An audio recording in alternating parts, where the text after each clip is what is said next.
La mobilisation était forte dans toutes les localités où la mise en service officielle des réseaux électriques a été faite. Dans la commune de Tchaourou, le président Boni Yayi s'est d'abord rendu à Kenou-Panou pour procéder à la connexion des localités de Tekparou, Gararou, Kokana, Bokusera, Kousouambou et Goro. Les travaux à ce niveau ont été réalisés dans le cadre du programme des 58 localités financées par le Crédit indien.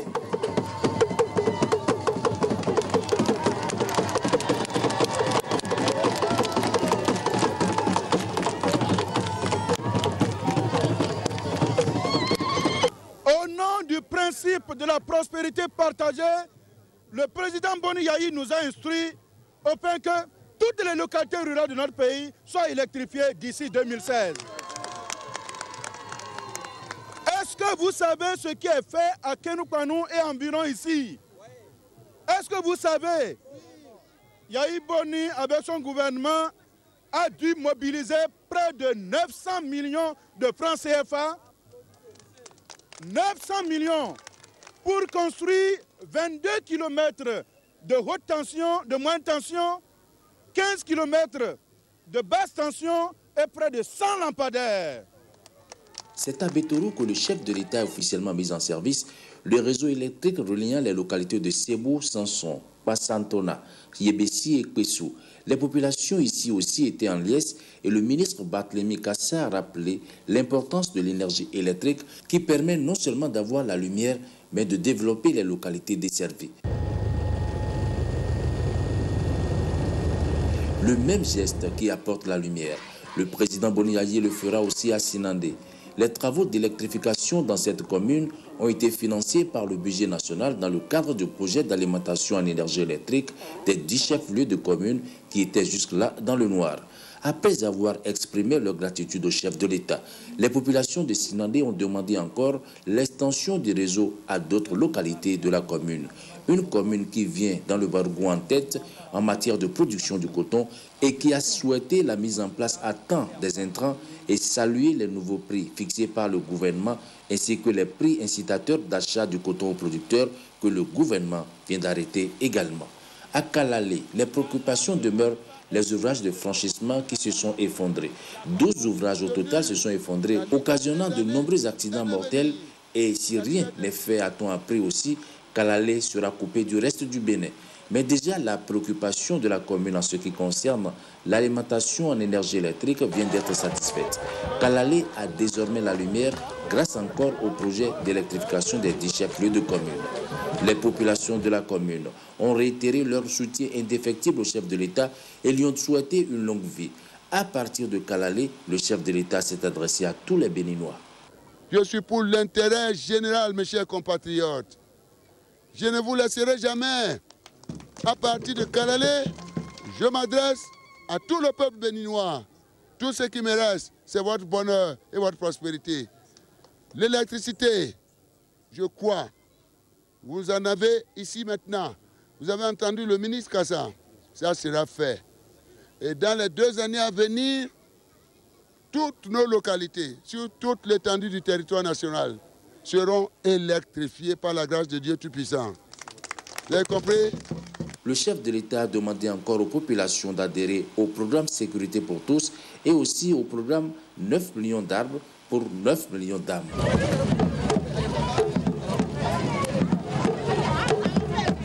La tournée du chef de l'État a été aussi marquée par les visites effectuées sur plusieurs chantiers actuellement en cours d'exécution dans la ville de Djougou. C'est ainsi que le président Boni Yayi s'est rendu sur le site de construction du centre hospitalier départemental de la Donga où le taux d'exécution des travaux est de 49%. Le problème le plus urgent à résoudre est l'électrification du centre.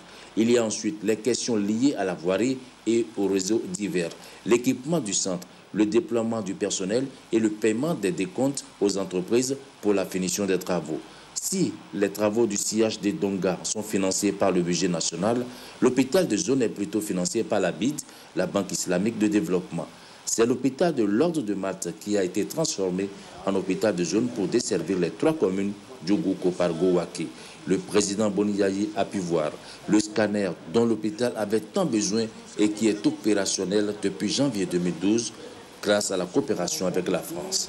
Mais il faut sur place un médecin radiologue pour interpréter les résultats, une doléance sur laquelle le président Boni Yadi a promis qu'il se penchera très rapidement. Le président Boni Yadi s'est rendu également sur le chantier de construction de l'école normale des instituteurs de Djougou, fruit de la coopération bénino-japonaise. L'infrastructure d'un coût d'environ 4 milliards de francs CFA, non compris les équipements, pourra accueillir 300 à 400 instituteurs. La dernière infrastructure visitée à Djougou est la retenue d'eau pour l'alimentation en eau potable de la ville. À la demande du Bénin, l'Allemagne va financer cet ouvrage. Au départ, nous étions à moins de 25 litres. Mais avec le développement économique actuellement, je vous dis, le Bénin tourne autour de 100 litres par jour par habitant. Ça veut dire quoi? Ça veut dire que nous avons de l'économie qui prospère. Ça veut dire que nous avons des maisons qui aujourd'hui respectent les normes. Ça veut dire qu'aujourd'hui, ceux qui ont les chasses d'eau au niveau de leur maison, puisque c'est de ça qu'il s'agit, ceux qui ont les points de prélèvement avec des robinets sont plus énormes. Au départ, on était à moins de 34% de taux de C17 en milieu urbain. Aujourd'hui, nous sommes à 64%.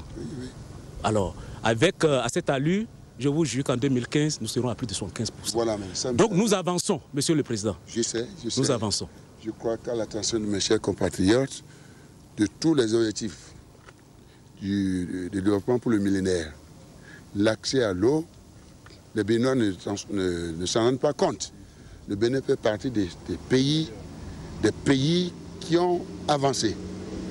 C'est-à-dire, comme il a si bien dit, d'ici à 2015, si la tendance est maintenue, le Bénin sera cité comme étant l'un des pays ayant fait un pas considérable s'agissant de l'accès des citoyens à l'eau.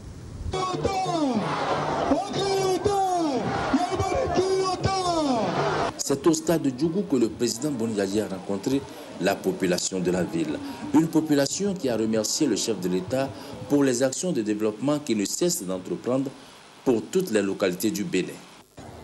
Je vous remercie de me donner l'occasion de saluer mes frères et sœurs de Djougou et de leur dire des choses que vous m'avez toujours répétées dans les oreilles quand je viens vous voir à Cotonou. Djougou est un exemple de cohabitation pacifique. C'est pour cela que j'ai tenu à être présent aujourd'hui à cette rencontre, pour dire c'est dans ce sens que nous devons aller. C'est ce que vous souhaitez, c'est ce que vous voulez bâtir. Alors Seigneur, nous te rendons grâce pour cette terre du Bénin, où tu nous as fait naître et où tu nous fais vivre. Bénis toutes les bonnes volontés qui convergent pour maintenir dans ce pays la paix, la compréhension réciproque